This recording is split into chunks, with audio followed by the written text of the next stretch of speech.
Welcome to Sankalp for teaching career. लें ऐसा संकल्प जो आपको कामयाब बना दे। Hello and welcome to our another video, जिसमें हम क्लास 7th की इतिहास के दूसरे चैप्टर का दूसरा पार्ट करने जा रहे हैं। क्योंकि इसके पहले पार्ट में हम इसके 8 क्वेश्चंस कर चुके हैं और इस वीडियो में हम स्टार्ट कर रहे हैं क्वेश्चन नंबर 9 से। तो आइए बिना देरी के स्टार्ट करते हैं क्वेश्चन नंबर 9। क्वेश्चन नंबर 9 है, चोल मंदिरों के साथ कौन कौन सी गतिविधियां जुड़ी थी। मतलब चोल साम्राज्य में जो मंदिर थे, उन मंदिरों में धार्मिक पूजा आराधना के अलावा क्या क्या होता था, वो हमें इस आंसर में समझना है। तो आंसर में फर्स्ट पॉइंट है, चोल मंदिर सिर्फ पूजा आराधना के स्थान नहीं थे, बल्कि आर्थिक सामाजिक, इसको आर्थिक बना लेना है, और सांस्कृतिक जीवन के केंद्र भी थे। मतलब पूजा आराधना के साथ साथ यहाँ आर्थिक गतिविधियाँ भी होती थी, सामाजिक भी और सांस्कृतिक गतिविधियाँ भी। दूसरा पॉइंट है, चोल मंदिर शिल्प उत्पादन के केंद्र भी थे, जिसमें सबसे विशिष्ट कांस्य प्रतिमाएं बनाने का काम था।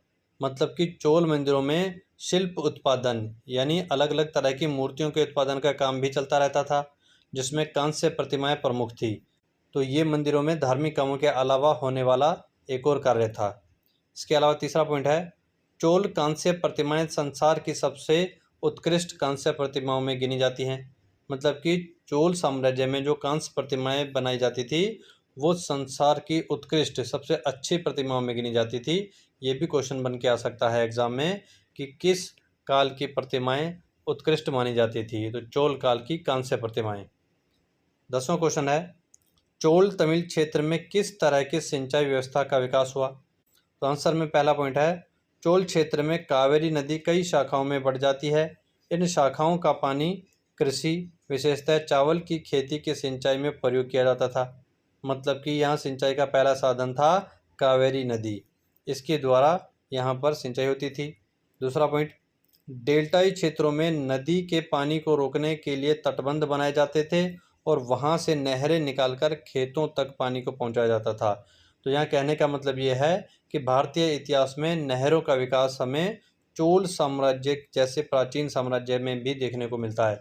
मतलब इतने पुराने समय में ही लोगों ने नहर बनाना सीख लिया था, ताकि वो पानी को अपनी सहूलियत अनुसार जहाँ चाहे वहाँ पहुँचा दें। इसका तीसरा पॉइंट है, कुछ अन्य जगहों में बारिश के पानी को इकट्ठा करने के लिए विशाल सरोवर बनाए गए व कुछ इलाकों में कुएं खोदे गए।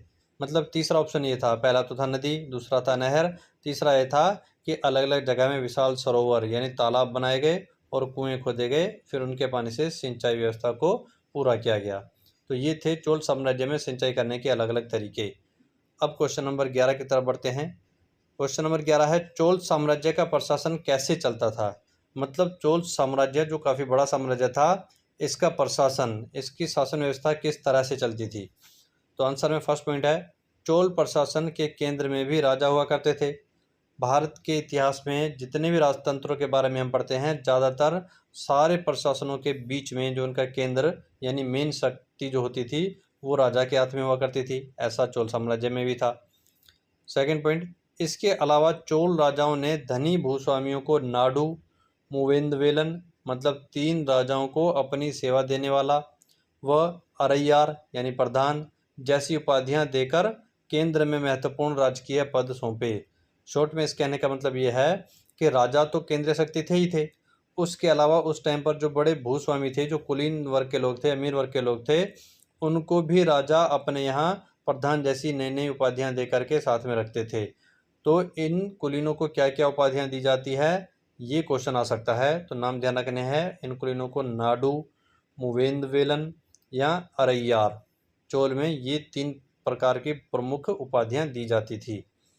नेक्स्ट पॉइंट है, नाडू न्याय करने और कर वसूलने जैसे कई प्रशासकीय कार्य करते थे और इस पद पर अच्छा खासा नियंत्रण वे लाल जाति का था। तो यहाँ भी 2 क्वेश्चन बन जाते हैं इस पॉइंट से कि नाडू जो एक पद बनाया गया था राजा द्वारा, इनका मुख्य काम क्या था, कर वसूलना और न्याय देना, मतलब न्यायाधीश जैसा काम करना। और इस पद पर ज़्यादातर किस जाति के लोग आते थे, वे लाल जाति के। तो हर एक पॉइंट को आपको कॉन्सेप्ट के आधार पर भी याद करना है और स्मार्ट तरीके से समझना है कि ये क्वेश्चन कैसे बन के आ सकता है। तो जैसे इसमें कि नाडू के काम क्या हैं और नाडू में किस जाति के लोग ज़्यादातर आते थे, वे लाल। तो इस तरह के क्वेश्चन भी साथ में आपको याद करते रहने हैं, चाहे तो अलग कॉपी में इनको नोट करते रहें। इसी तरह आप हर एक किताब को बहुत अच्छे से तैयार कर सकते हैं। ऐसी स्मार्ट स्टडी करेंगे तो फिर आपके पढ़ाई में से एक भी क्वेश्चन ऐसा नहीं होगा जो एग्ज़ाम में आपसे छूटे। बढ़ते हैं आज के नेक्स्ट पॉइंट की तरफ। प्रशासन की सबसे छोटी इकाई बस्तियां होती थी जो उर कहलाती थी, और गांव में समूह को भी नाडू कहा जाता था। मतलब प्रशासन की लास्ट जो सबसे छोटी इकाई वो गांव होती थी, गांव को उर कहते थे और गांव के समूह को नाडू कहते थे। तो मतलब प्रशासन में सबसे छोटी इकाई उर, फिर उनका समूह नाडू, फिर आते हैं प्रांत और फिर आता है पूरा साम्राज्य जिसका मुखिया राजा। इस तरह से चोल साम्राज्य का प्रशासन को चलाया जाता था। इसके अलावा कुछ अन्य संस्थाएं, श्रेणियां भी हुआ करती थी जो अलग अलग काम करती थी।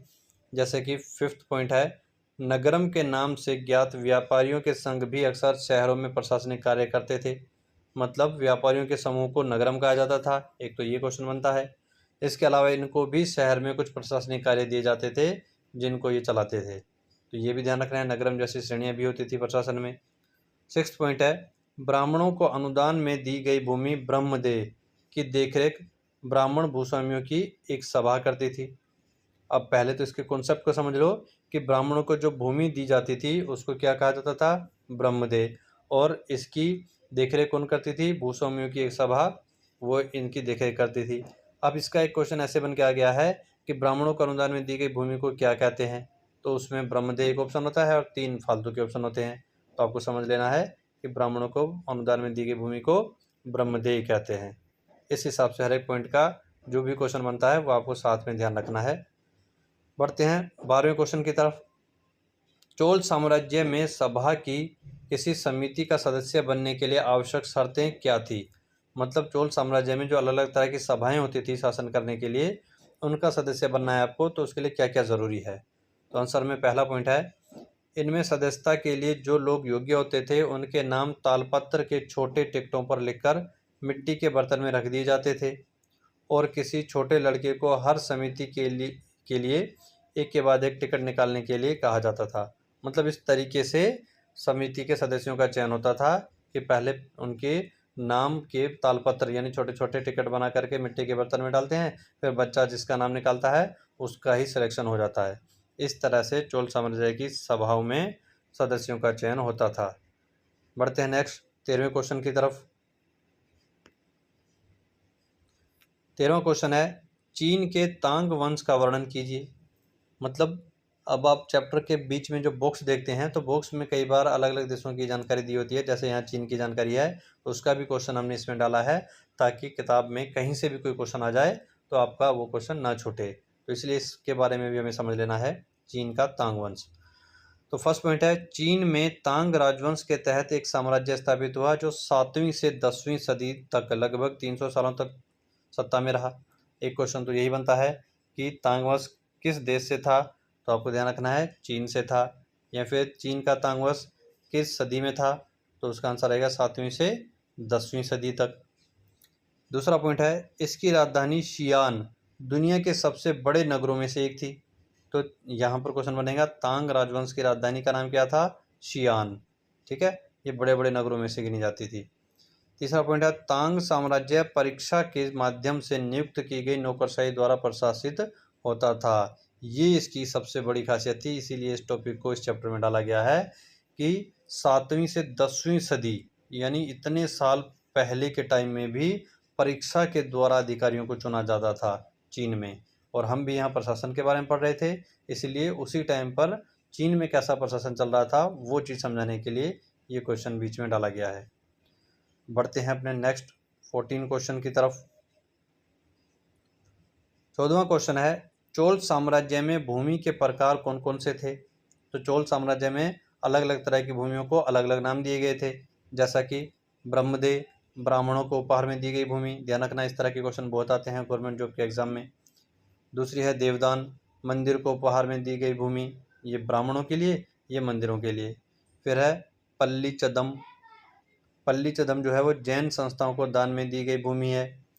फिर है वेलन वगाई, गैर ब्राह्मण भूस्वामियों को दी गई भूमि। मतलब ब्राह्मणों को दी जाए तो ब्रह्मदेह, और गैर ब्राह्मण मतलब ब्राह्मणों को छोड़ के अन्य किसी वर्ग को दी जाए तो उसका नाम होता है वेलन पगाई।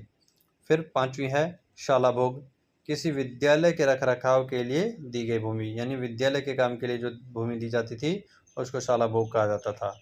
तो ये तो हुई इस चैप्टर के सारे लॉन्ग आंसर्स, मतलब कि बड़े बड़े कॉन्सेप्ट जो थे उनको हमने समझा। अब हम इस चैप्टर में साइड में बुक्स में दी गई जानकारी जो एक एक नंबर में वन लाइनर बन के क्वेश्चन आ जाते हैं उनको समझते हैं। तो वन लाइनर में पहला क्वेश्चन है, चोल काल में जबरन श्रम के रूप में लिए गए कर को क्या कहा गया था? वेट्टी। मतलब चोल काल में श्रम के तौर पर, यानी कि श्रमिकों को मजबूरन राजकीय कामों में धकेला जाता था कि आपको ये राजकीय कर देना ही देना है, श्रम के तौर पर वहाँ काम करना है, उसके पैसे नहीं मिलेंगे। तो इस तरह के कर को वेट्टी कर कहा गया था। दूसरा क्वेश्चन है, सुल्तान का शाब्दिक अर्थ क्या है? सुल्तान एक अरबी भाषा का शब्द है जिसका मतलब है शासक, मतलब कि शासक को ही सुल्तान कहा जाता था। तो ये था सुल्तान का अर्थ। बढ़ते हैं आज के तीसरे क्वेश्चन की तरफ। तीसरा क्वेश्चन है, चोल साम्राज्य की राजधानी कौन सी थी? इसका आपको काट लेना है, राजधानी कौन सी थी ये क्वेश्चन है। तो चोल साम्राज्य की राजधानी थी तंजावुर।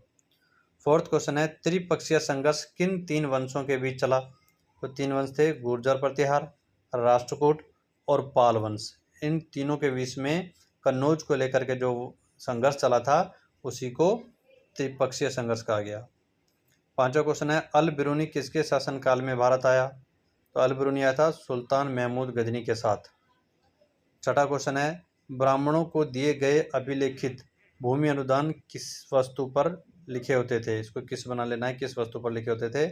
तो ये आंसर है ताम्र पत्रों पर, मतलब तांबे से बने हुए पत्रों पर भूमि के अभिलेख लिख करके ब्राह्मणों को दिए जाते थे। तो यहाँ आज का वीडियो कंप्लीट होता है।